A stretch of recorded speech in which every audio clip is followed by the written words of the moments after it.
Boxing কি ইসলামে হারাম?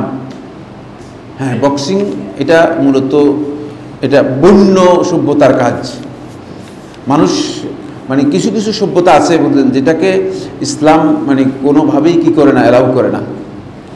এটা মানুষের কাজ মানে মধ্যে পড়ে না।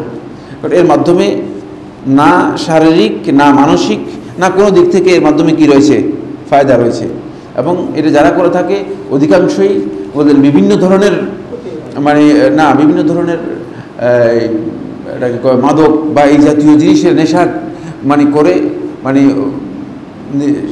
শারীরিকভাবে একটা ক্ষতিগ্রস্ত মানে অবস্থায় এসে এই ধরনের কাজের মধ্যে লিপ্ত হয়ে থাকে। এবং এটি মূলত এই কারণে ইসলামী শরীয়তের মধ্যে জায়েজ নেই। কারণ ইসলামী শরীয়ত প্রত্যেকটা ক্ষেত্রেই ইসলামের বিধানের মধ্যে শালীনতা এবং সৌন্দর্য রয়েছে।